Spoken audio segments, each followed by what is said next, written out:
সচির নন্দন মঙ্গল Norton সুটাম। বিশ্ব ব্রহ্মাণ্ডের মালিক কে?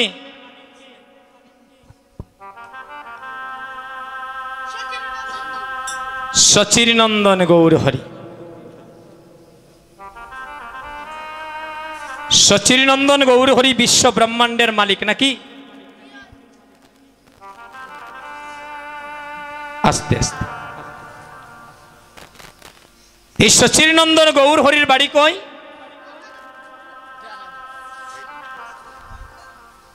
ঢাকা দক্ষিণ। চাইলে তো লন্ডনে, Canada, France, Sweden, Italy, Germany, কত ধনী ধনী দেশ আসে জন্ম নিতে পারতেন, কেন বাংলাদেশে জন্ম নিলেন? একদিনই প্রেমময়ী রাধারানীকে বলছেন, অগ জয় রাধে, আমি যেন তোমার মাধবাক্য ভাব নিয়ে যেন যেতে পারি। রাধা ভাবে হরি ভক্তি জীবের নিস্তার। আরে তিন বাঞ্ছা পুরাইতে হলেন কলিতে গৌরাঙ্গ অবতার। যিনি বিশ্ব ব্রহ্মাণ্ডের মালিক, যার ইশারা ছাড়া একটা শুকনা গাছের পাতাও মাটিতে পড়ার ক্ষমতা নাই। আস্তে কথা বলো না। এখানে আমি দেবাশিস কীর্তন করছি নাকি? এ বলতে পারবেন আমি করছি? আমাকে দিয়ে গৌর হরি কীর্তন করাচ্ছেন, আমি তার উপলক্ষ। এখানে যে অনেক দূর দূরান্ত থেকে সাধুগুরু বৈষ্ণবগণ আসলেন, আপনারা কি এসেছেন দাদা? আপনাদের আসার কোনো ক্ষমতা নাই। গৌর হরি কৃপা করে আজকে ভক্ত সঙ্গ করার আপনাদেরকে সুবর্ণ সুযোগ করে দিয়েছে। সুধীজন, সেই গৌর দেশের মানুষ আমরা, সেই মহাপ্রভুর বাড়ি কই? আমাদের ঢাকা দক্ষিণ, যার ইশারা ছাড়া একটা শুকনা গাছের পাতাও মাটিতে পড়ার ক্ষমতা নাই। আমরা ভাগ্যবান নাইনি দাদা, আমরা গৌর দেশে জন্ম, আমরা মহাপ্রভুর দেশের সন্তান। কিন্তু এখনো অনেক আছি। কক্সবাজার গিয়েছি, ডিমল্যান্ড গিয়েছি, জাফলং গিয়েছি, কিন্তু মহাপ্রভুর বাড়ি যাওয়ার আমাদের সময় হয় না। যার কারণে আমরা পৃথিবীতে আসলাম, যার অশেষ করুণায় আমরা দুর্লভ মানব জন্ম পাইলাম বাবা, দেখা যায় তার বাড়িটা দর্শন করার আমাদের সময় নাই। সেই মহাপ্রভুর বাড়ি সিলেট জেলা, গোলাপগঞ্জ থানা, ঢাকা দক্ষিণ। পাইলাম একজন। আজকে যে অগণিত ভক্তগণ এখানে বসে আছেন, এই অঙ্গনটার নাম হচ্ছে শ্রীবাস অঙ্গন, যেখানে হয় প্রভুর নাম সংকীর্তন। এই যে অধিবাস কীর্তনে পদে আসলো, কীর্তন আনন্দে শ্রীবাস রামানন্দে মুকুন্দ বাসুগুণ গায়। কীর্তন হচ্ছে একই জিনিস, আর সংকীর্তন হচ্ছে আরেক জিনিস। সর্বপ্রথম কীর্তন হয়েছিল বাংলাদেশের কেতুড়ি নামক স্থানে দোল পূর্ণিমা রাত্রিতে। আমার নরোত্তম দাস ঠাকুর প্রথম কীর্তন করেছিলেন। আর সংকীর্তন হয়েছিল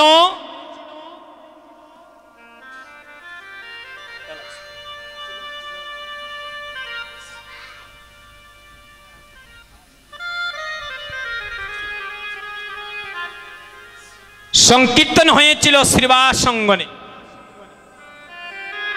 এই অঙ্গনটার নাম শ্রীবাস অঙ্গন। মন দিয়ে শুনেন, স্ত্রী অর্থ সুন্দর, আর বাস শব্দের অর্থ হচ্ছে নিকটে। যেখানে ভক্ত ভগবানের মিলন হয় সেই স্থানটার নাম হয় শ্রীবাস সঙ্গম। এই শ্রীবাস প্রভুর বাড়ি কই আমাদের বিয়ানীবাজার পণ্ডিত পাড়া। এখানে গেলে সেই দামটা দর্শন করতে পারবেন মা। পাইলাম আমরা দুইজন। এবার যিনি গৌরীকে আনলেন পঞ্চতত্ত্বের মধ্যে দেখবেন সাপ দাড়িওয়ালা বুড়ো গুসাই, মাথার মধ্যে ফাঁকনা চুল, লম্বা দাড়ি, যিনি মহাবিষ্ণু অবতার শ্রী অদ্বৈত চন্দ্র, যার বাড়ি সুনামগঞ্জ জেলা তাহিরপুর থানা নবগ্রামী, যার মায়ের নাম ছিল নাবাদেবী, পিতার নাম ছিল কুপের আচার্য, যিনি শান্তিপুরের বাবলা তলায় বসে 14 বৎসর আমার গৌর হরির আরাধনা করেছিলেন। কত বৎসর? আস্তে বারিন্দায় কথা বলো কেন? কি হইছে?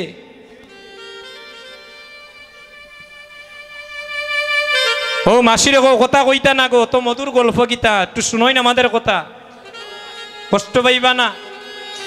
আপনাদের আন কথায় আমরা মন যায় গিয়ে আরেক দিকে। আপনাদের কারোর সাথে আমার কোনো দুশ্মনী আসেনি বা দাদা আইসি নি দুঃখ দিতাম কথা কইয়া। একটু মন দিয়ে কথাগুলা শুনিন। জীবনের বেলায় তো এমনি যার কি গড়ির কাটার মতো, চাইলেও তরিয়া রাখতে পারতা নাই। একটু যখন গৌর সেবায় লেগেছেন দেখেন মনটা ব্রতী করতে পারি কিনা। আস্তে সুধীজন, অদ্বৈত প্রভুর বাড়িতে আমি বেশ কয়েকবার কীর্তন করেছি, একবার দুইবার নয়। অনেক হয়তো গিয়েছেন, অদ্বৈত ধামে যান না? ওই যে শুভ তিথিতে লক্ষ লক্ষ মানুষ স্নান করতে যান।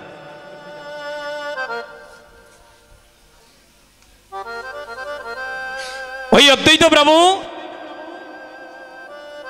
14 বৎসর শান্তিপুরের বাবলাতলায় বসিয়া, কত বৎসর বাবা? 14 বৎসর শান্তিপুরের বাবলাতলায় বসিয়া গঙ্গা জল আর তুলসী পত্র দ্বারা আমার প্রেমের গৌর হরিকে ডাকলেন, হে গৌর হরি তুমি একবার আসো,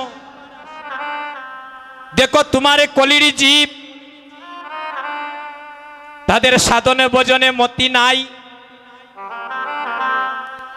কৃষ্ণ চৈতন্য নাম ভুলে গিয়ে গৌর হরি তারা অচৈতন্যের পথে দাবিত হয়ে আছে। ভক্ত যদি ভগবানকে প্রেম ভক্তি দ্বারা ডাকে গো, আমার ভগবান দূরে থাকতে পারে না। আমরা তো কীর্তনে 10 মিনিট 20 মিনিট 1 ঘন্টা বইতাম পারি না, ইগুর যন্ত্রণায় আর ভালো লাগে। দুপুরবেলা যদি কীর্তনে বই, দেহ থাকে এখানে আর মন যায় প্রসাদের ডেকে,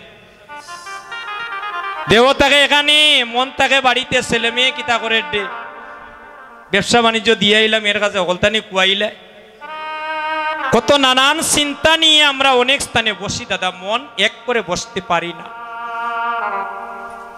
মাসে 2টা একাদশী রাখতাম পারি না, ইগুর যন্ত্রণায় আর ভালো লাগে না, খালি কয়ে দেহ খানি। কিন্তু আমাদেরকে শিক্ষা দিচ্ছেন অদ্বৈত প্রভু, এ কলির জি আমি তোমাদের উপায়ে পন্থা বাহির করার জন্য 14 বৎসর আরাধনা করছি। চিন্তা করটা নি, 14 বৎসর খাওয়া দাওয়া নাই, 1 দিন 2 দিন নাই রে ভাই, 14টা বৎসর কোনো খাওয়া দাওয়া নাই, উপবাস। আমার গৌর হরিকে ডাকতে শুরু করলেন, প্রভু শুধু একবার আসো আর এই কলির যুবকে তুমি প্রেম বন্যায় বসাইয়া দাও।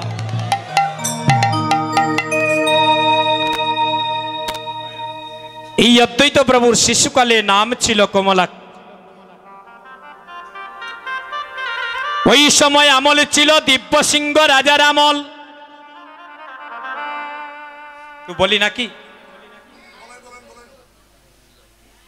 দিব্যসিংহ রাজার আমল ছিল। ওই সময় দিব্যসিংহ রাজার কুলপুরে ছিলেন আমার অদ্বৈত প্রভুর পিতা কুপের আচার্য। এটা সুনামগঞ্জের ঘটনা, নবগ্রামে। তো সেখানে মায়ের একটা মন্দির ছিল, দুর্গা মায়ের মন্দির। এখনো দেখবেন একটা মন্দির আছে, গেলে দেখবেন পঞ্চতত্ত্বের মন্দিরও পাশে আছে, অদ্বৈত প্রভুর মন্দির আছে, মা দুর্গারও মন্দির আছে। যারা গিয়েছেন জানতে পারবে, দেখলে বিশ্বাস হবে, এখনো আছে। ওই মন্দিরে প্রতিদিন লক্ষ লক্ষ ভক্তরা গিয়ে কি করতেন? মা দুর্গার চরণে প্রণাম করতেন। এখানে যারা এসেছেন হয়তো অনেকে অনেক পিছনে বসে আছেন, কেউ সামনে বসে আছেন, সবাই এখানে আসার হয়তো সুযোগ হয় নাই প্রণাম করার। কিন্তু আমার বিশ্বাস যারা এখানে সুন্দরভাবে বসেছেন নিজ নিজ স্থান থেকেও না হলে গৌর হরির চরণে একটা প্রণাম করেছেন। এভাবে সবাই মা দুর্গার মন্দিরে গিয়ে মাকে প্রণাম করে। একদিনই শিশুপুত্র কমলাক্ষ, অদ্বৈত প্রভুর শিশুকালে নাম ছিল কমলাক্ষ। আমি এক কথা কেন বারবার বলি, যাতে আপনাদের বুঝতে সুবিধা হয় বাবা। কমলাক্ষ একদিন পিতাকে বলছে, বাবা সবাই তো মায়ের মন্দিরে যায় মাকে দর্শনই করিতে,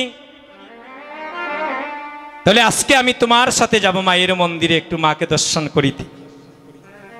ওই আঙ্গুলটার নাম কি?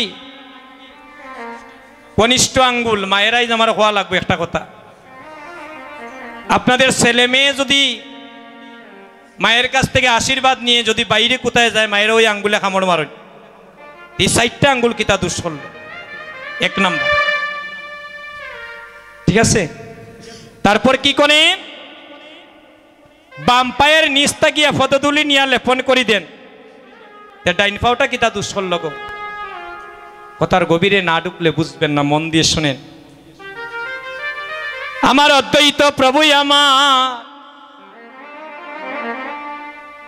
পিতার ওই কনিষ্ঠ আঙ্গুলে ধরে আজ ধীরে ধীরে মায়ের মন্দিরে যাচ্ছে।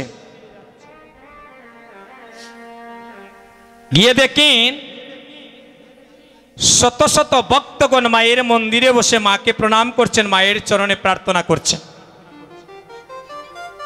মায়ের কাছে প্রার্থনা করছেন, মনের কথা মার কাছে প্রকাশ করছেন। এবার কুপের আচার্য ওই মায়ের মন্দিরে গিয়ে, এই দেখেন মায়ের মন্দিরে গিয়ে মায়ের চরণে প্রণাম করলেন। এবার 12 বৎসরের সন্তান শিশুপুত্র কমলাক্ষকে বলছেন, বাবা যাও, আমি তো মাকে প্রণাম করলাম, এবার তুমি মাকে একটা প্রণাম করো। শিশুপুত্র কমলাক্ষ পিতাকে বলছেন, পিতা আমি ওই মাকে প্রণাম করব না। কি বললে? তোমার এত বড় সাহস!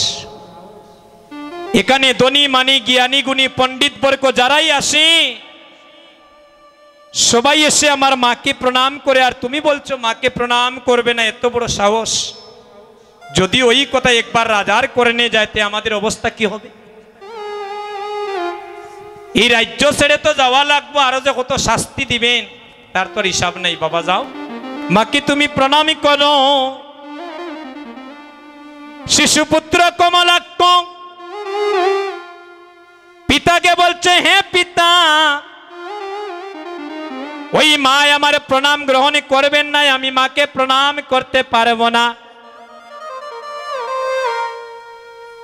ওই কথা কোনো ভাবে চলে গিয়েছে দিব্যসিংহ রাজার করণে। হ্যাঁ, এত বড় কথা! সবাই আমার মাকে এসে প্রণাম করে, আর 12 বৎসরের সন্তান তার বাবাও অনুরোধ করছেন, উনার পিতাও মাকে প্রণাম করলেন, আর সে বলে মাকে প্রণাম করবে না। কারণ কি? তাহলে তো একটু বুঝতে হয়। গেলেন গিয়ে কূপের রাজার চোখে ডাক দিচ্ছে, ও কূপের আচার্য,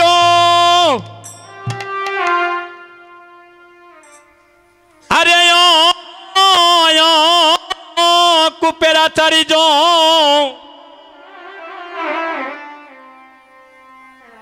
এই বিশ্ব ব্রহ্মাণ্ডের সবাই আমার মাকে প্রণামী করে, তোমার 12 বৎসরের সন্তান কেন আমার মাকে প্রণামী করল না? তুমি শুনো শুনো কূপের আচার্য, যদি তোমার সন্তানের ভালো চাও, যদি তোমার সন্তানকে নিয়ে সুন্দরভাবে রাজ্যে থাকতে চাও, যাও যাও কূপের আচার্য সন্তানকে নিয়ে আমার মাকে প্রণাম করো। এই জগতে আমি সবই কিছু সহ্য করিতে পারি, কিন্তু আমার মাকে যদি কেউ অপমান করে, আমি কিন্তু সেই অপমান সহ্য করতে পারব না।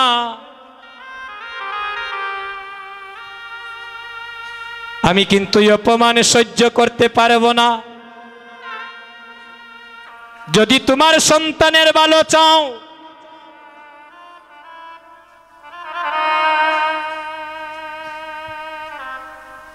যদি তোমার সন্তানের মঙ্গল চাও, যাও আমার মাকে নিয়ে বলে একটা প্রণাম করে আসতে। পিতা সন্তানের হাতে ধরেছেন, এই দেখেন সন্তানের হাতে ধরে মা দুর্গার মন্দিরের সম্মুখে নিয়ে গেলেন, বললেন বাবা আর আমাকে তুমি লজ্জিত করো না এই বড় ভক্ত সমাজে, যাও তুমি একবার মাকে প্রণাম করো। মাকে যদি একটা প্রণাম করো, সকল সমস্যার সমাধান এখানে হয়ে যায়। শিশুপুত্র কমলাক্ষ পিতার আদেশ পালন করতে গিয়ে সুজা চলে গেলেন মায়ের মন্দিরে। এই দেখেন মায়ের মন্দিরে গিয়ে যখন মাকে প্রণাম করার জন্য হাত জোড় করে মস্তকটা নত করছেন, সাথে সাথে মা দুর্গার কাটামটা সম্মুখ থেকে পিছনের দিকে ফিরে গিয়েছে। চিন্তা করছে এই ঘটনাগুলো মিথ্যে নয়। মা 12 বৎসরের সন্তান প্রণাম গ্রহণ করছেন না, মা দুর্গা কাটামটা সম্মুখ থেকে ছিল, পিছনের দিকে ফিরে গিয়েছে। কেন কেন মা প্রণাম গ্রহণ করলেন না? এই 12 বৎসরের সন্তানের মা দেখলেন সে তো দেবের দেব মহাদেব, আমার স্বামী তো আমাকে প্রণাম করতে পারে না। একজন মায়ের কয়জন স্বামী? একজন মায়ের হচ্ছে 2 জন স্বামী, আবার অনেকে বলি একজন মায়ের 5 স্বামী। আমি কালকে কইমু এই ঘটনা, এই আলোচনা হলার অধিবাস গাওয়া হইতো না, খাইলে মনে একটা মন্ত্র দিমু, ওই কথা যদি আমরা রক্ষা করি জীবনে আর খাইল থেকে স্বামী স্ত্রী আর গরজ ঝগড়া হইতো না, বাইয়ে বাইয়ে দ্বন্দ্ব হবে না, পিতা পুত্রের সংসারে অশান্তি হবে না। কারণ আপরি আচরি ধর্ম জীবিকে শিখায়, আর সেই তো সিদ্ধান্ত গীতা ভাগবতে গায়। একজন মায়ের কারণে কৃষ্ণ ভক্ত সন্তান হয়, একজন পিতার কারণে কৃষ্ণ ভক্ত সন্তান হয়। টাকা পয়সা ধন ঐশ্বর্য দিয়ে কৃষ্ণ ধনের সুখী হওয়া যায় না রে ভাই। আপনাদের গ্রাম শ্রীমঙ্গলে কি টাকাওয়ালার অভাব আছে? হ্যাঁ, টাকা পয়সা মানুষের সুখ দেয়নি, সুন্দর চেয়ার ওখানে মানুষের সুখ দেয়নি, টাইলস লাগানো বাড়িঘর সুখ দেয়নি, 10 তলা বিল্ডিং সুখ দেয়নি, কোটি কোটি টাকা পয়সা সুখ দেয়নি। বা দাদা মাতুন না কেন? এই টাকা পয়সা যদি মানুষের সুখ দিত আর সুন্দর চেয়ারা ওখানে সুখ দিত, তেরে ভাই মানুষের রাত্রিবেলা ঘুমোর ট্যাবলেট খাইয়া ঘুমাইল না। একমাত্র গৌরী বিনে সুখ দিতে জগতে নাই অন্যজন, আর তাকিলে তোমার বিদ্যা কুলে কোটি কোটি ধন। জাগতিক জগতে টাকা পয়সা থাকলে নিজের চাহিদা পূর্ণ করতে পারবেন, কিন্তু পারমার্থিক জগতের সুখী হতে হলে একমাত্র গৌর চরণ আশ্রয় নিতে হবে। দিব্যসিংহ রাজা বললেন বেড়ি দাও। সাথে সাথে শান্তিপুরে চলে নিয়ে গেলেন কূপের আচার্য, বলেন এখানে বসে তুমি মহাপ্রভুর আরাধনা করো। প্রতিদিন কি করলেন, একটা তুলসী পত্র ছাড়েন, সুরধনী গঙ্গার জলে ওইটা বাইটলে যায়। একদিন, 2 দিন, 1 মাস, 2 মাস, 1 দিন, 2 দিন, 1 বছর, 2 বছর করি করি যেদিন 14 বছর হলো, সেদিন দেখা যায় তুলসী পত্র এটা উজান যায়। প্রত্যেক দিন যায় বাইটল, আর যেদিন 14 বছর পূর্ণ হইল বা দাদা এদিন দেখা যায় উজান যায়। এখানে ভক্তের ডাক ভগবানের করণে পৌঁছে গিয়েছে। ভগবান বললেন আমার মা নাই,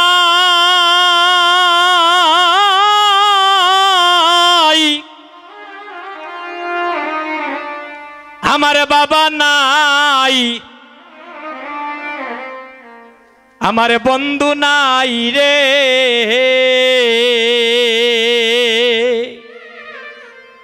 ওই আমার মা নাই,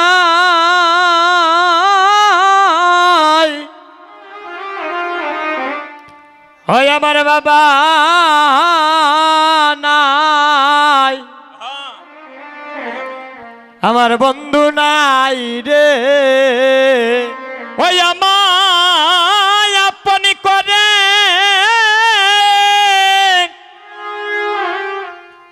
যে জনে ডাকে গো,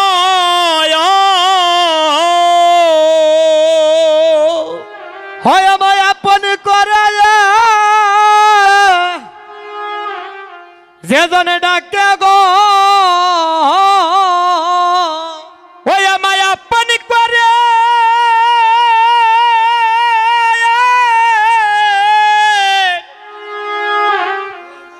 যে জনে ডাকে গো,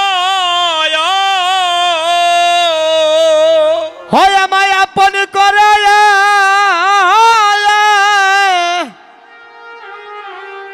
যে জনে ডাকে গো, ওই আমি তার হই গো আমার, আমার মা নাই, বাবা নাই, আরে আমার বন্ধু নাই গো। ওই আমার মা নাই, ওই আমার বাবা নাই, আমার বন্ধু নাই গো। ভগবান বললেন এই জগতে আমার মাও নাই, বাবাও নাই, এই জগতে আমার বন্ধু নাই, যেজন আমায় আপনি করে ডাকে আমি জন্মে জন্মে তার হয়ে যাই। তাই তো ভগবান বিদুরের ঘরে কলা রেখে প্রেম ভক্তিতে পড়ে কুশা খেয়েছিলেন। এগুলা কিন্তু মিথ্যে নয় দাদা। ভক্তের ডাকে ভগবান না এসে থাকতে পারলেন না। তুলসী পত্রটা উজান যায়, আর মা সচিরানী সুরধনী গঙ্গার ঘাটে স্নান করছে। আর ওই তুলসী পত্রটা মা সচিরানীকে 7টা প্রদক্ষিণ করে আর ওই নাভি মূলে গিয়ে সেদিন বিলীন হয়ে গিয়েছে।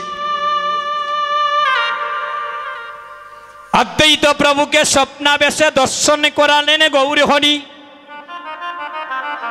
হে অদ্বৈত, আমি তোমার হুঙ্কারে আর থাকতে পারলাম না। আমি যে জন্মে জন্মে ভক্তের প্রেম ডুরে বাঁধা, আমি কিছুদিনের ভিতরে শ্রীধামে নবদ্বীপে আসছি সতীমায়ের মাতৃগর্ভে আলোকিত করে এই কলির জীবকে উদ্ধার করার জন্য। মহাপ্রভু কখন আসলেন দেখবেন, আমাদের কোনো সন্তানের জন্ম হলে গো জন্ম স্মরণিকা রেখে আমরা ঘরের মধ্যে রেখে দিই মনে থাকার জন্য। কেউ যদি মারা যায় দেখবেন তার মৃত্যু তারিখ দিয়ে আমরা একটা স্মরণিকা রেখে ঘরের মধ্যে রেখে দিই। আমার মহাপ্রভুর যে আবির্ভাব ঘটল সেই তারিখটা আমাদের জানা আছে। ফাল্গুন পূর্ণিমা তিথি নক্ষত্র ফাল্গুনি। আর সেদিনই শুভক্ষণে জন্ম নিয়েছিলেন আমার গৌরী গুণমণি। এবার গৌরহরি আসলেন। এবার নবদ্বীপে একটা আনন্দের বন্যা শুরু হয়ে গেল। সুধীজন, এবার গৌর গদাধরের শ্রীবাস সঙ্গনে মিলন হয়েছে। আর এদিকে আমার মহাপ্রভু কি করছেন, নিতাই ভাইকে সঙ্গে নিয়ে ধীরে ধীরে যাই চলিয়া, ধীরে ধীরে যায় চলিয়া, ধীরে ধীরে যাই চলিয়া, ধীরে ধীরে যায় চলিয়া, নিতাই ভাইকে সঙ্গে নিয়া ধীরে ধীরে যাই চলিয়া। আরে নিতাই বাইকে সঙ্গে নিয়া ধীরে ধীরে যায় চলিয়া, আজি ধীরে ধীরে যাই চলিয়া, ধীরে ধীরে যায় চলিয়া, চলিয়া ধীরে ধীরে যায় চলিয়া, আরে নিতাই ভাইকে সঙ্গে লিয়া ধীরে ধীরে যায় চলিয়া, ধীরে ধীরে যায় চলিয়া, আরে ধীরে ধীরে যায় চলিয়া, নিতাই বাইকে সঙ্গে নিয়া, ওরে ধীরে ধীরে যায় চলিয়া, আরে নিতাই বাইকে সঙ্গে নিয়া, ওরে ধীরে ধীরে যায় আরে চলিয়া, নিতাই বাইকে সঙ্গে নিয়া, আরে ধীরে ধীরে যায় চলিয়া। এই দেখেন আমার মহাপ্রভু ভাই নিতাইকে সঙ্গে নিয়ে অদ্বৈত অঙ্গনের দিকে যাত্রা করেছেন। আর এদিকে রাত্রি নিশাবাগে অদ্বৈত প্রভু একটা সুস্বপন দেখলেন। মাগো, গভীর রাত্রিতে কেউ যদি স্বপ্ন দেখে ওই স্বপ্ন কখনো বেতা যায় না, ওই স্বপ্ন কিছুটা হলে ফলে আসতে। যখন স্বপ্ন বেশে দর্শনী করলেন, এবার সীতা ঠাকুরানীকে ডেকে ডেকে বলছেন, সুস্বপন দেখিলাম সীতা রাত্র নিশাবাগে, সুস্বপন দেখিলাম সীতা রাত্র নিশা বাগে, সুস্বপন দেখিলাম সীতা রাত্র নিশাবাগে, সুস্বপন দেখিলাম সীতা রাত্র নিশা বাগে, আসিতেছেন গৌরী নিতাই আমাদের অঙ্গনে উলুতনি, আরে আসিতেছেন গৌরী নিতাই আমাদের অঙ্গনে, আসিতেছেন গৌরী নিতাই আমাদের অঙ্গনে, আসিতেছেন গৌরী নিতাই আমাদের অঙ্গনে, আলিপনা দাও গো সীতা অঙ্গন বরিয়া, হাই হাই রে আলিপনা দাও গো সীতা অঙ্গন বরিয়া, আলিপনা দাও গো সীতা অঙ্গন বরিয়া, হাই হাই রে আলিপনা দাও গো সীতা অঙ্গন বরিয়া, আসিবেন গৌরী নিতাই নাচিয়া নাচিয়া, হাই হাই রে আসিবে ন গৌর নিতাই নাচিয়া নাচিয়া, আসিবেন গৌরী নিতাই নাচিয়া নাচিয়া, হাই রে আসিবে ন গৌর নিতাই নাচিয়া নাচিয়া, আসিবেন গৌরী নিতাই নাচিয়া নাচিয়া, আসিবেন গৌরী নিতাই নাচিয়া নাচিয়া, সবাই হরি বল হরি বল, সবাই হরি বল হরি বল, সবাই দুটি হাত তুলেন, হরি বল, হরি হরি বল হরি বল, হরে প্রেমানন্দ আনন্দ বাহু তুলে হরি বল হরি বল, প্রেমানন্দ বাবু তুলে হরি বল হরি বল, প্রেমানন্দ বাবু তুলে হরি বল হরি বল, সবাই হরি বল হরি বল, হরি বল হরি বল, হরি বল হরি বল, হরি বল হরি বল, আরে প্রেমানন্দ বাবু তুলে হরি বল হরি আরে বল, প্রেমানন্দ বাবু তুলে হরি বল হরি বল, হরি বল হরি বল, হরি বল হরি বল, হরি বল হরি বল, হরি বল হরি বল। উপনীত আজিয়দ হয় অদ্বৈত অঙ্গনে, ও হায় রে উপনীত আজীবদা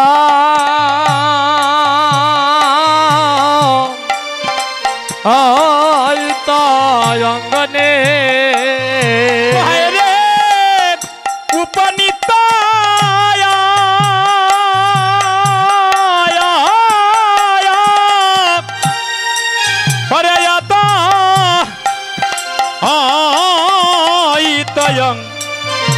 অঙ্গনে গ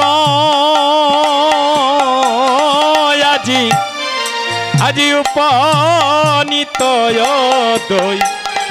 অদ্বৈত অঙ্গনে হায়রে উপনীত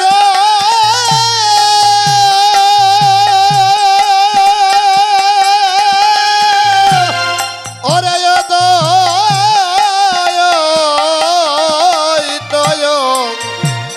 অঙ্গনে গো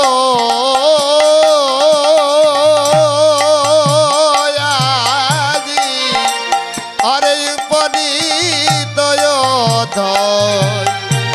অদ্বৈত অঙ্গনে আরে একদিন আমার প্রভু আসি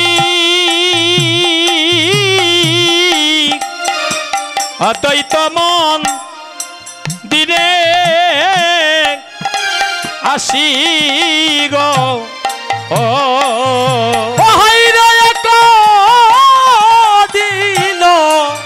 একদিন বহু